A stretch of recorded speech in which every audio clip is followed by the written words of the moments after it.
Olá, pra quem não me conhece, meu nome é Thiago, mas por favor me chama de Ti, porque Thiago é muito complexo. E hoje eu vou falar da minha experiência com o terceiro episódio de X-Men 97. Esse possivelmente vai ser um dos meus episódios favoritos de toda a saga dos X-Men 97. E eu tenho um motivo muito bom pra isso. Na verdade, eu tenho alguns motivos. O primeiro porque é a saga da Madelyne Pryor, que é chamada Inferno nos quadrinhos, que é uma das minhas sagas favoritas. Porque a saga da Madelyne Pryor, ela é muito densa. O segundo ponto é porque você tem uma saga interligada com os Novos Mutantes, que infelizmente no desenho animado você não tem exatamente eles separados. Eles mereciam muito um desenho só deles, eles mereciam muito uma série só deles. E a história da Iliana Nikolavena Rasputina, que é a irmã do Colossus, que é conhecida como Magia. Ele tem razão, isso é magia. Eu também sou. Ela aparece no desenho animado, o Morpho se transforma nela, e essa saga dela é meio que interligada com a da Madelyne Pryor, que a ideia da Madelyne Pryor, ela tem uma ligação com uma dimensão demoníaca chamada Limbo, e naquela época a rainha do Limbo era a Illyana. E eu vou falar um pouquinho mais delas, mas vamos começar pelo episódio que tá acontecendo tudo lá. No segundo episódio, chega uma nova Jean Grey na casa, totalmente acabada lá, e chama Scott, me ajuda! Claramente todo mundo que conhece um pouco de X-Men já sabia. Uma das duas é a Madelyne Pryor. Na minha cabeça eu já pensava a Madelyne Pryor é aquela lá que tá com o bebezinho, porque a Madelyne é a mãe do Nathan. Isso no quadrinho sempre foi. E eu volto a dizer, se você não souber, o Nathan é o Cable. Não posso ajudar Apocalipse. Cable é aquele cara que já apareceu no desenho animado algumas vezes e que apareceu no filme do Deadpool. Quem é você? Eu sou o Batman. E como o Deadpool vai ser canon no universo MCU, eu fico imaginando se a gente vai ter uma história da Madelyne Pryor também. Aliás, uma das coisas que eu tenho ouvido falar que foi de um insider, não sei qual insider que foi, eu detesto insider, fala um monte de coisa e a grande maioria delas não é verdade, mas essa daqui eu tô acreditando bastante porque aconteceu antes de lançar o desenho animado, que a Marvel tá querendo fazer o primeiro vilão dela, o Sinistro. E bom, depois desse desenho faz muito sentido. Antes de lançar o desenho teve um recap e o principal que eles falam ali é lembre do Sinistro, conta toda a história do Sinistro. Então faz muito sentido o Sinistro fazer parte do filme. Isso é, se X-Men vai ser um filme, ou se vai ser uma série, ou se vai ser vários filmes e séries. Uma das coisas que eu queria muito é que fosse uma continuação do desenho animado. Meu Deus, isso seria incrível! Porque a gente sabe que o MCU tá seguindo uma coisa de multiverso.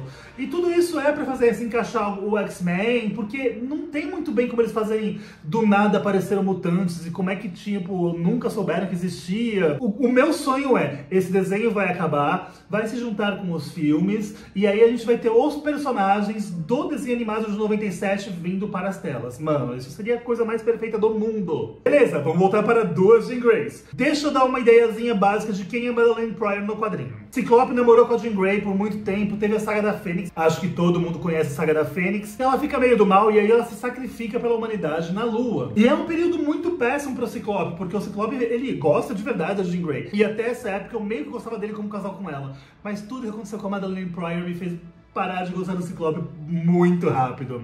Ele abandona os X-Men e ele resolve ir morar com os tios dele, avós dele, lá no Alasca, aonde eles apresentam uma mulher ruiva, de olhos claros, que magicamente é muito parecida com a Jean Grey. E o que o Ciclope faz? Ele se apaixona, óbvio. Afinal, eu tenho tipo uma cópia carbono da minha mulher, da mulher que eu amo. Da minha mulher é feio, né? Da mulher que eu amo, a mulher da minha vida. Então eu vou fazer o que com ela? Ah, vou casar com ela. Afinal, ela é uma cópia carbono da Jean Grey. Isso eu já acho tão problemático. Aliás, olha quem veio da Oi. Oi.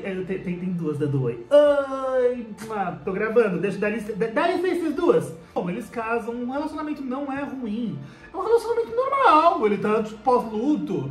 O que eu acho de errado é, primeiro, ele tá casando com ela porque ela parece a Jean Grey. Ela não tem as memórias da Jean Grey, tá? Ela é um personagem à parte. Madelyne Pryor, ela tem uma mente dela, ela tem uma história dela. O Ciclope casa com outra mulher. Apesar de muito idêntica a Jean Grey fisicamente, mentalmente, a Madelyne Pryor é um personagem próprio. Ele casa com ela e ela é engravida. Esse meio tempo, numa cidade chamada Nova York, quando a Jean Grey vira Fênix, os X-Men estavam no espaço. Eles estavam lutando contra um cara que criou os sentinelas. E quando eles estavam voltando para a Terra, houve um problema enorme na nave e quem salvou todo mundo foi a Jean Grey. Isso é um resumo enorme. Todo mundo acha que ela usou tanto o poder dela e que blá blá blá, ela liberou a Fênix e blá blá blá blá blá. Veja o poder da Fênix! Não. a história que a gente descobre é bem diferente. Porque no meio do rio, eu acredito que é o Rio Hudson, os Vingadores ou o Quarteto Fantástico, eu não lembro, faz muito tempo que eu li essa história, eu sei que os dois participam disso, encontram uma redoma ali. Tudo fechado e ninguém consegue entrar naquela redoma. E aí quando eles tiram aquela redoma, tem a Jean Grey ali dentro. Ou seja, a Fênix nunca foi a Jean Grey. Era como se fosse um clone que foi criado pela própria Fênix para parecer a Jean Grey. Então ela tomou todas as memórias e ela mesma achava que ela era a Jean Grey, mas ela nunca foi. E aí, quando acontece isso, eles ligam a primeira coisa a falar: Ciclope, o amor da tua vida tá vivo, vem aqui saber. Mas e a Madeleine? E o bebê que eles tiveram?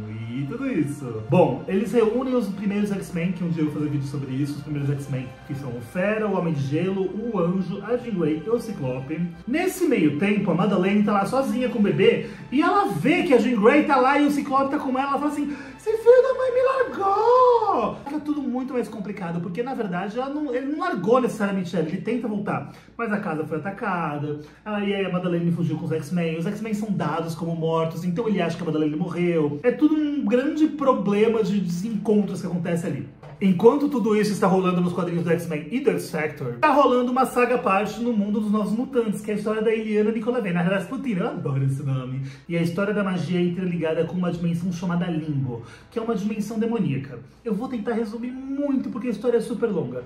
Ela foi sequestrada por um demônio chamado Belasco. O Limbo é um entre lugares que ele é feito com uma matéria psíquica, então ele se molda conforme o que o dono, o ser que reina naquele lugar pensa. Então se você é do mal, ele fica meio demoníaco, se você é bonzinho, fica meio bonzinho. E nessa história a gente tem uma tempestade que ficou presa no limbo também, que ela é de outra dimensão, e ela acaba madrinhando a Illyana. Só que ela é uma tempestade que ela focou muito em magia. Caso vocês não saibam, a tempestade tem uma ligação muito forte com magia. E ela ensina muito magia branca para a Illyana. E nesse meio tempo, a Illyana aprende muita magia demoníaca com o Belasco. Até o momento que ela consegue criar uma joia a partir da alma dela, e ela cria uma espada, e com essa espada ela consegue derrotar o Belasco e se torna a rainha desse lugar chamado Limbo. E o Limbo tem vários demônios, tá? Vários e vários e vários. E todos eles respondem mais ou menos a Illyana. Eles são obrigados a responder a Illyana, não quer dizer que eles gostem disso. E como eles são demônios, eles fazem de tudo pra tentar acabar com a vida dela. Tá rolando uma profecia de que a Illyana vai virar a filha do inferno nos Novos Mutantes. Enquanto está acontecendo a história dos X-Men, você vai vendo que a Madeleine Pryor vai ficando cada vez mais meio do mal. Ela vai fazendo umas coisinhas meio, tipo, meio shady, assim, sabe? Tipo, você olha pra aquilo e fala assim, por que ela fez isso? E tudo isso vai culminar na saga Inferno. Ela não sabe ainda que ela é um clone do Doutor Sinistro. Ela vai descobrir isso na saga Inferno. Na saga Inferno, você vai descobrir que ela, na verdade, fez um pacto com um demônio do Limbo, porque esse demônio tá tentando trazer o Limbo pra Terra. E o desenho animado foi maravilhoso, porque eles conseguiram mostrar isso de uma maneira diferente. Quando a Madeleine vira pra ele e fala assim, Scott, você não acredita em mim? E o Ciclope simplesmente olha pra ela e faz, querida, não dá não. De um jeito ou de outro, aquela mulher, ela é a mãe dos seus filhos. Acabou de ter o bebê ali, você sabe que foi ela. Não sabe quando ela foi trocada. Às vezes essa mulher que tá ali foi aquela que você casou, foi aquela que você esteve muito tempo junto. Ai, mas não é a Jean Grey. Mas não é ela que você esteve por anos junto às vezes? Ai, eu lembrei porque eu não gosto tanto do Ciclope. Ele é meio... Minha opinião é, você confia em mim? Sim, 100%! Aliás, referências ao que não faltou nesse episódio. A gente tem, por exemplo, a Madeleine Pryor quando ela vira a rainha dos doentes, a rainha do inferno, não lembro como ficou em português, que ela tem aquela coisa meio menina mágica, que é de anime, que a gente tem Sailor Moon, a gente tem Winx, a gente tem Guerreiras Mágicas de Rei Art, que ela se transforma tudo, e é uma coisa, a versão meio dark, ficou perfeito. Quando o Wolverine tá tomando banho, e aí de repente você tem o Morpho flertando com o Wolverine, mas não é o Wolverine, que mostra a sexualidade dele, que ele tem uma quedinha pelo Wolverine. Logan, duas ruivas eram demais pra você? Vem cá, quer ajuda com alguma parte difícil de alcançar? Sim. Quando o Roberto e a Jubileu estão vendo televisão e o Roberto grita mamãe. Ai, em português isso foi tão bonitinho. Mãe! Foram referências atrás de referências. Inclusive, quando termina e o Nathan tá com o vírus tecno-orgânico, nos quadrinhos quem faz aquilo lá é o Apocalipse, porque a história do Nathan com o do Apocalipse tá muito interligada. Cara, incrível. Lá no futuro ele vai virar o Cable. E pra mim, uma das melhores referências que eu odiei, porque é um personagem que eu aprendi a detestar com todas as minhas forças, foi no final, quando a Tempestade encontra o Forge. Aliás, essa história da Tempestade perder o poder acontece na época que ela começa a namorar o Forge. Sim, ela namora com o Forge. E o porquê que eu detesto o Forge?